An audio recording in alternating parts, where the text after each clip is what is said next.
Hello friends, എല്ലാവർക്കും നമസ്കാരം. എല്ലാവരും കാത്തിരിക്കുന്ന നിങ്ങളുടെ പുതുപുത്തൻ വിശേഷത്തിലേക്ക് ഏവർക്കും സ്വാഗതം. ഞാൻ നിങ്ങളുടെ സ്വന്തം ശേരിയാണ്. നിങ്ങൾക്ക് ഇഷ്ടപ്പെട്ട നയനയുടെയും ആദർശിൻ്റെയും കഥയായിട്ടാണ് വന്നിരിക്കുന്നത്. പിന്നെ കുറേ എണ്ണത്തിൻ്റെയൊക്കെ കഥയുടെ സമയത്തൊക്കെ മാറ്റം വന്നിട്ടുണ്ട് കേട്ടോ. നമ്മുടെ ഗീതുവിൻ്റെയും ഗോവിന്ദൻ്റെയൊക്കെ കഥ ഉച്ചയ്ക്കാണൊക്കെ കൊണ്ടിട്ടിരിക്കുന്നത്. എന്തിനാണെന്നറിയില്ല. എന്തായാലും ആദർശിൻ്റെയും നയനയുടെയും കഥയ്ക്ക് ഒരു മാറ്റവുമില്ല. അത് കറക്റ്റ് ആ ഒരു സമയത്ത് തന്നെ പ്രൈം ടൈമിൽ തന്നെ നമുക്ക് കാണാൻ സാധിക്കും.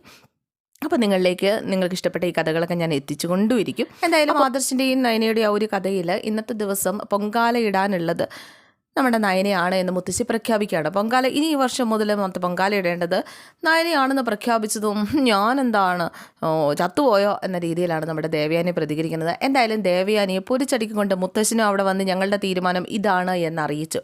ഇനി ദേവയാനിക്കൊന്നും പറയാനില്ല. അധികാരം കൈമാറണം. എന്തിനാണ് അധികാരം ഇങ്ങനെ പിടിച്ചു വെച്ചുകൊണ്ടിരിക്കുന്നത്? അതിപ്പോൾ അധികാരവും അതുപോലെ തന്നെ പണവും ഒക്കെ ചിലർക്ക് ഭ്രമമാണ്. എന്തായാലും നിൻ്റെ സ്ഥാനം കഴിഞ്ഞു ദേവയാനി. ഇനി പുതിയ തലമുറ വരട്ടെ, അത് നീ പ്രോത്സാഹിപ്പിക്കുക. ഞങ്ങളൊരിക്കലും നീ വന്നു കഴിഞ്ഞപ്പോഴേക്കും ഞങ്ങൾ പിടിച്ചു വെച്ചുകൊണ്ടിരുന്നില്ലല്ലോ, നിനക്ക് വിട്ടു തന്നില്ലേ? ഞങ്ങൾ എങ്ങനെയാണോ നിന്നെ മരുമകളായിട്ട് കണ്ടത്, അതുപോലെ നീ നിൻ്റെ മരുമകളെയും മരുമകളായിട്ട് കാണാൻ ശ്രമിക്കുക. അപ്പോഴേക്കും ദേവയാനി പറഞ്ഞു, ഒരിക്കലുമില്ല അച്ഛാ. അച്ഛൻ ഒരു പക്ഷേ നിങ്ങൾ എന്നെ പൊങ്കാലയിടാൻ അനുവദിച്ചില്ല എങ്കിൽ അത് ആ ഒരു യോഗം ഇവൾക്കാണ് കൊടുക്കുന്നതെങ്കിൽ അത് ഞാൻ ഒരു പക്ഷേ കണ്ടു നിൽക്കും. എന്നാലും എൻ്റെ മരുമകളായിട്ട് ഞാൻ ഇവളെ അംഗീകരിക്കില്ല. ഒരിക്കലും ഞാൻ കയറി വന്നതുപോലെ എല്ലാവരുടെയും ഇഷ്ടത്തോടെ കയറി വന്ന ഒരാളല്ല. ഇവൾ കയറി വന്നത് വളഞ്ഞ വഴിക്കാണ്. ഈ ഒരു വഴിയിലൂടെ വന്ന ഇവളെ ഞാൻ മരുമകളായിട്ട് അംഗീകരിക്കില്ല എന്ന് ദേവയാനി തറപ്പിച്ച് പറയാണ്. അപ്പം നീ മരുമകളായിട്ട് അംഗീകരിച്ചില്ലെങ്കിൽ വേണ്ട, നിന്നെ ഈ മരുമകൾ സ്ഥാനത്ത് നിന്ന് ഞങ്ങൾ തട്ടിത്തെറിപ്പിക്കണമെന്ന് ഞങ്ങൾ ആലോചിച്ചോളാം എന്നാണ് നമ്മുടെ മുത്തശ്ശൻ പറയുന്നത്. കാരണം ജയപാലിങ്ങ വരട്ടെ, അവൻ വന്നിട്ട് തീരുമാനിക്കും നിൻ്റെ കാര്യത്തിൽ എന്താ ചെയ്യേണ്ടത് എന്ന്. അപ്പോൾ ദേഷ്യത്തോടു കൂടി ദേവയാനി അവിടെ നിന്ന് അങ്ങോട്ട് പോവാണ്. അപ്പോഴേക്കും നയന പറഞ്ഞു, അപ്പോൾ ആദർശം അങ്ങോട്ട് പോയിട്ടോ. അപ്പോൾ നയന മുത്തശ്ശനോടും മുത്തശ്ശിയോടുമായിട്ട് പറഞ്ഞു, അങ്ങനെയാണെങ്കിൽ അമ്മയ്ക്ക് ഇഷ്ടമല്ലെങ്കിൽ വേണ്ട, ഞാൻ ഇടുന്നില്ല, അമ്മ തന്നെ ഇട്ടോട്ടെ, എല്ലാ വർഷവും അമ്മ തന്നെയല്ലേ ഇടുന്നത്, അമ്മ തന്നെ ഇട്ടോട്ടെ എന്ന് പറഞ്ഞു കഴിഞ്ഞപ്പോഴേക്കും വേണ്ട മോളെ, അവളുടെ വാശിക്ക് അങ്ങനെ വിട്ടുകൊടുക്കാൻ പറ്റില്ല. ചടങ്ങുകൾ ആ ഒരു രീതിക്ക് അനുസരിച്ച് തന്നെ നടക്കണം. ആ ഒരു രീതിക്ക് അനുസരിച്ച് ഈ വീട്ടിലെ ഈ തലമുറയിലെ മൂത്ത മരുമകൾ തന്നെയാണ് അത് ഇടേണ്ടത്. അത് ഞങ്ങളെടുത്ത തീരുമാനമാണ്, അതിനൊരു മാറ്റവും ഇല്ല. ആ ഭാഗ്യം ഇനി മുതൽ നയനമോൾക്കാണ്. ഇനി ഇതെല്ലാം കഴിഞ്ഞ് നിങ്ങളുടെ മക്കളൊക്കെ കല്യാണമൊക്കെ കഴിഞ്ഞ് മരുമക്കളൊക്കെ വരുമ്പോൾ ആ ഒരു അവസരത്തിൽ നീയും അത് വിട്ടുകൊടുക്കണം. ഇത് തലമുറകൾ കൈമാറിപ്പോകുന്നതാണ്, അല്ലാതെ പിടിച്ചു വെക്കേണ്ട ഒരു ഇതല്ല എന്നൊക്കെ പറഞ്ഞിട്ട് നമ്മുടെ മുത്തശ്ശനും മുത്തശ്ശിയും അങ്ങോട്ട് പോവുകയാണ്. അപ്പോഴേക്കും ജലജ നയനയോട് ചോദിച്ചു, അടിച്ചെടുത്തല്ലോ ഓരോന്നോരോന്നായിട്ട് മുത്തശ്ശൻ്റെയും മുത്തശ്ശിയുടെയൊക്കെ ഞങ്ങളുടെ അച്ഛൻ്റെ അമ്മയുടെ ഒക്കെ മനസ്സ് നീ പിടിച്ചെടുത്തിട്ട് ഓരോന്നോരോന്ന് അടിച്ചെടുത്തുകൊണ്ടിരിക്കുകയാണല്ലേ. അവസാനം ഈ അനന്തപുരി തറവാടും നിനക്കങ്ങോട്ട് എഴുതി വെക്കുമായിരിക്കും. എന്തായാലും കണ്ടറിയാം. അപ്പോഴേക്കും നവ്യ ദേഷ്യത്തോടു കൂടി നയനെ ഇങ്ങനെ നോക്കുകയാണ്.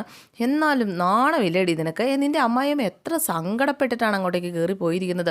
അവരുടെ സ്ഥാനം തട്ടിയെടുത്ത് ഇവിടെ വന്ന് ഒന്നാമത് അവർക്ക് നിന്നെ കണ്ണിന് കണ്ടുകൂടാ, അതിൻ്റെ കൂടെ ഇവിടെ വന്ന് നീ അവരുടെ സ്ഥാനം കൂടെ തട്ടിയെടുക്കാൻ നോക്കിയാൽ നീ അവരെ അംഗീകരിക്കുമോ? നീ എപ്പോഴാണ് ഇവിടെ നിന്ന് പുറത്ത് പോകുന്നതെന്ന് നീ ആലോചിച്ചുകൊണ്ടിരുന്നോ എന്നൊക്കെ പറഞ്ഞിട്ട് നവ്യം അങ്ങോട്ട് കയറി പോകാനായിട്ട് തുടങ്ങുകയാണ്.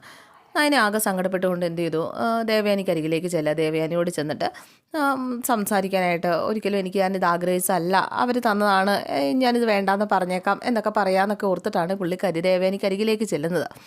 അങ്ങനെ അമ്മയെന്നൊക്കെ വിളിച്ചു തന്നപ്പം, അമ്മയോ? ആരുടെ അമ്മ?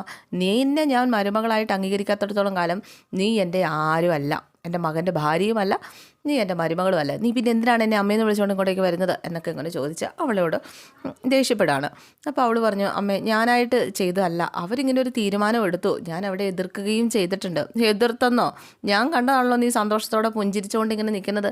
ഞാൻ കണ്ടതാടി, എൻ്റെ അധികാരം നിനക്ക് കിട്ടിക്കഴിഞ്ഞപ്പോഴേക്കും എന്നെ ഇൻസൾട്ട് ചെയ്തപ്പോൾ നീ പുഞ്ചിരിച്ചുകൊണ്ട് നിൽക്കുന്നത് ഞാൻ കണ്ടതാ. അപ്പോഴേക്കും ഇങ്ങനെ പൊങ്കാല ഇടുന്നത് ഒരു മഹനീയമായ കർമ്മമല്ലേ, അത് അമ്മ ചെയ്തു എന്ന് ഓർത്തുകൊണ്ടിരുന്ന, അല്ല അതെ അമ്മയാണ് അത് സ്ഥിരമായിട്ട് ചെയ്തുകൊണ്ടിരിക്കുന്നത്, അത് എനിക്ക് വേണമെന്ന് ഞാൻ ആഗ്രഹിച്ചിട്ടില്ല. പൊങ്കാല ഇടുന്നത് എന്ന് കേട്ട് കഴിഞ്ഞപ്പോഴേക്കും സത്യമാണ്, എനിക്ക് സന്തോഷമായിരുന്നു. പക്ഷേ അത് അമ്മയുടെ സ്ഥാനം തട്ടിയെടുക്കാനാണ്, ആ ഒരു രീതിയിൽ ചിന്തിക്കേണ്ട, എനിക്കിനി അത് ഇടുകയും വേണ്ട, അമ്മ തന്നെ ഇട്ടോളൂ എന്ന് പറഞ്ഞപ്പോൾ, പിന്നെ നിനക്ക് ഔദാര്യം പോലെ വെച്ച് കെട്ടിയ സാധനം ഇനി ഞാൻ ചെയ്യാനോ? എൻ്റെ പട്ടി ചെയ്യും, ഞാൻ ഒന്നുകൂടി ജനിച്ചാൽ പോലും ഇനി ഞാൻ ആ പൊങ്കാല ഇടത്തില്ല എന്നൊക്കെ പറഞ്ഞുകൊണ്ട് നമ്മുടെ ദേവയാനി, നീ എൻ്റെ ശത്രുവാണോ? നമ്പർ 1 ശത്രുവാണ്. ഒരിക്കലും ഞാനൊരു മനുഷ്യനെ പോലും ശത്രുവായിട്ട് കണ്ടിട്ടില്ല. പക്ഷേ നീ എൻ്റെ നമ്പർ 1 ശത്രുവാണ് എന്ന് ഞാൻ തീരുമാനിച്ചുറപ്പിച്ചു കഴിഞ്ഞു. ഇനി ഒരിക്കലും നമ്മൾ തമ്മിൽ ഒരുമിച്ച് മുന്നോട്ട് പോവുകയുമില്ല. അല്ലെങ്കിൽ തന്നെ എനിക്ക് നിന്നോട് നാൾക്ക് നാൾ ദേഷ്യം ഇരട്ടിയായിട്ട് വരികയാണ്. കാരണം നീ എൻ്റെ കുടുംബത്തിൽ നിന്ന് എന്നെ അകറ്റിക്കൊണ്ടിരിക്കുകയാണ്. അതിന് നിന്നെ ഞാൻ വെറുതെ വിടുന്ന കാര്യമില്ല എന്ന് തറപ്പിച്ച് പറഞ്ഞു കേട്ടോ. ഇതേ സമയം നമ്മുടെ ഗോവിന്ദനും നന്ദുവൊക്കെ പൊങ്കാല ഇടാനായിട്ട് പോകാനുള്ള ഒരു തയ്യാറെടുപ്പിലാണ്. ഗോവിന്ദനും ഒക്കെ. നന്ദു അത് കനകേര പൊങ്കാലയിടാം. അപ്പോൾ പൊങ്കാലയിടാനായിട്ട് അങ്ങോട്ട് ക്ഷണിച്ചിട്ടുണ്ടല്ലോ പൊങ്കാലയുടെ ചടങ്ങിന് വേണ്ടിയിട്ട്. അപ്പോൾ എന്തായാലും പോകാം നന്ദു, നീയും വരണം എന്നൊക്കെ ഇങ്ങനെ നന്ദുവിനോട് പറയുകയാണ്. അപ്പോൾ നന്ദു പറഞ്ഞു, ഏയ് ഞാനെങ്ങും വരുന്നില്ല, ഞാൻ വന്നു കഴിഞ്ഞാൽ പ്രശ്നമാകും. അവിടെ വന്നു കഴിയുമ്പോഴത്തേനും ആ നവ്യ എന്തേലും പറയും, എൻ്റെ ചേച്ചിയൊക്കെയാണ് ശരി, പക്ഷേ അവളെന്തേലും പറയും, നവ്യയുടെ അമ്മായിയമ്മ എന്തേലും പറയും, അതുപോലെ തന്നെ നയനേച്ചിയുടെ അമ്മായിയമ്മ എന്തേലും പറയും. ഇതൊക്കെ കേട്ട് കഴിയുമ്പോൾ എനിക്കും ഉണ്ടായിരിക്കാൻ പറ്റില്ല, ഞാൻ പ്രതികരിക്കും.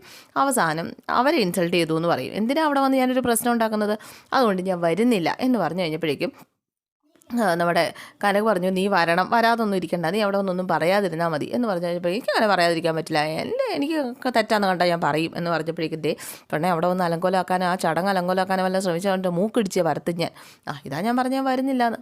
എനിക്ക് എന്തായാലും ഇത് കണ്ടുകൊണ്ട് മിണ്ടാതിരിക്കാൻ പറ്റത്തില്ല എന്ന് നന്ദു ഇങ്ങനെ പറയുകയാണ്. ഇതിനിടയ്ക്ക് ഇതിനൊരു കാര്യം പറയാൻ വിട്ടുപോയി. നമ്മുടെ നന്ദുവും അനിയും തമ്മിൽ ഈ ഒരു അനാമികയെ കണ്ടതിന് ശേഷം കണ്ടുമുട്ടുന്നുണ്ട്. നന്ദു അനിയും തമ്മിൽ ഇങ്ങനെ കണ്ടുമുട്ടി ഇങ്ങനെ സംസാരിക്കുകയാണ് കേട്ടോ. അപ്പോൾ നന്ദു ശരിക്കും ദേഷ്യപ്പെട്ടുകൊണ്ട് തന്നെ അവനോട്, നീ എൻ്റെ ഫോൺ സ്വിച്ച് ഓഫ് ആക്കി വെച്ചു അല്ലേ, നീ എന്തിനാണ് സ്വിച്ച് ഓഫ് ആക്കി വെച്ചത്, ഞാൻ വിളിച്ചപ്പോൾ നീ എന്താണ് കോൾ കട്ട് ചെയ്ത് വിട്ടത് എന്നൊക്കെ ചോദിച്ചുകൊണ്ട് അവനോട് ദേഷ്യപ്പെടാണ് കേട്ടോ. അതുകൊണ്ട് നീ എന്നോട് ഇനി മിണ്ടാൻ വരണ്ട എന്നൊക്കെ പറഞ്ഞപ്പോഴേക്കും, എടി നീ എന്നെ ഒന്ന് മനസ്സിലാക്കുക, ഞാനൊരു ക്രൂഷ്യൽ സിറ്റുവേഷനിലായിരുന്നു, അതുകൊണ്ടാണ് എനിക്ക് അങ്ങനെ ചെയ്യേണ്ടി വന്നത്. എന്ത് ക്രൂഷ്യൽ സിറ്റുവേഷൻ? എടി ഞാൻ അനാമികയെ കണ്ടു. ആരെ കണ്ടു? ഞാൻ അനാമികയെ, എൻ്റെ ആരാധികയെ കണ്ടു.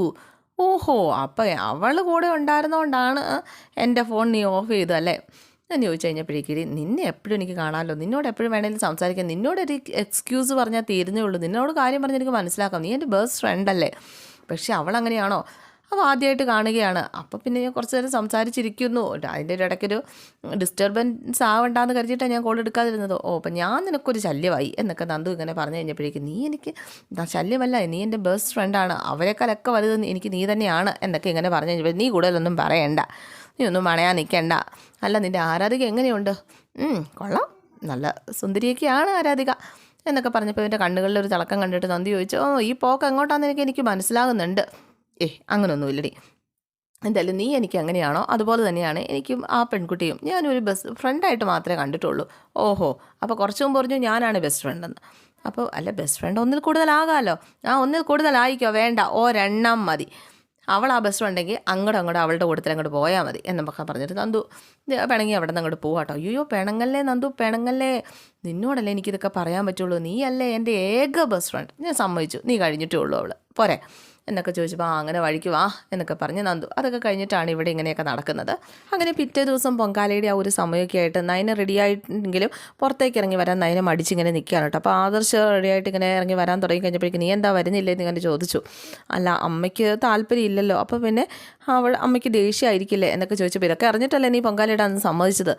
അപ്പോൾ ഞാൻ സമ്മതിച്ചല്ലോ, ആദർശേട്ടനും കണ്ടല്ലേ മുത്തശ്ശനും കൂടെ പറയുമ്പോൾ ഞാൻ എങ്ങനെയാണ് എതിര് പറയുക, എനിക്കെങ്ങനെ എതിര് പറയാൻ പറ്റുമോ, അതെല്ലാം കണ്ടുകൊണ്ട് നിന്നിട്ടും എന്നെ ഇങ്ങനെ കുറ്റപ്പെടുത്തുന്നത് ശരിയാണോ എന്നൊക്കെ ആദർശിനോട് നയനെ ഇങ്ങനെ ചോദിച്ചു കഴിഞ്ഞപ്പോഴേക്കും ആദർശ് പറഞ്ഞു, ഇനി എന്തായാലും അങ്ങോട്ടും ഇങ്ങോട്ടും ഒന്നൊന്നും പറഞ്ഞുകൊണ്ട് നിൽക്കേണ്ട കാര്യമില്ല, അവിടെ എല്ലാവരും കാത്തു നിൽക്കുകയാണ്, പൊങ്കാലയിടാനായിട്ട് നീ ഇറങ്ങാൻ ഇങ്ങനെ പറഞ്ഞ് ഇറങ്ങി വരുന്ന കണ്ട് കഴിഞ്ഞപ്പോഴേക്കും ഉണ്ടല്ലോ, നമ്മുടെ ദേവയാനിയും ജലജയും കൂടി ഇങ്ങനെ നോക്കി നിന്നിട്ട് ദേഷ്യത്തോടു കൂടി ഇങ്ങനെ നിൽക്കുകയാണ് കേട്ടോ.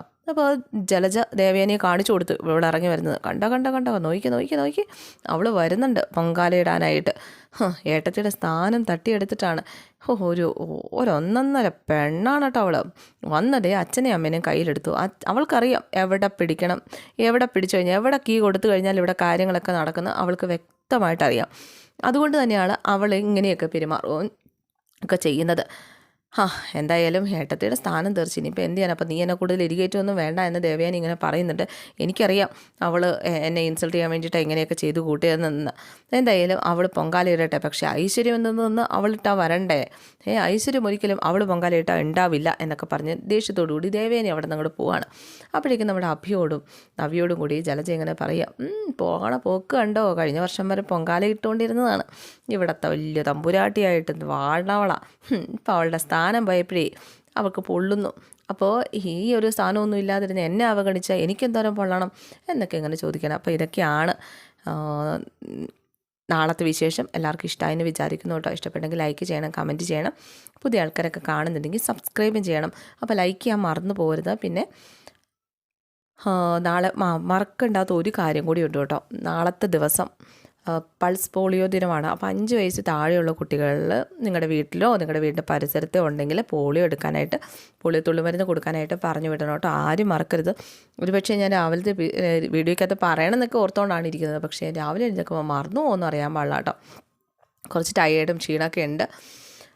അതുകൊണ്ടാണ് കണ്ണൊന്നും എഴുതുകയൊന്നും ചെയ്യാതെ ഇങ്ങനെ വന്ന്, അല്ലെങ്കിൽ ചന്ദനക്കുറിയൊക്കെ തൊടാതെ തന്നെ ഇരിക്കാറില്ല. അപ്പോൾ കണ്ണൊന്നും എഴുതുകയൊന്നും ചെയ്യാത്തത് അതുകൊണ്ടാണ് കേട്ടോ. ഇത് ശരിയാണോ എന്ന് ചോദിച്ചേക്കരുത്, ഇത് ഞാൻ തന്നെയാണ്. അപ്പോൾ എല്ലാവർക്കും good night and sweet dreams.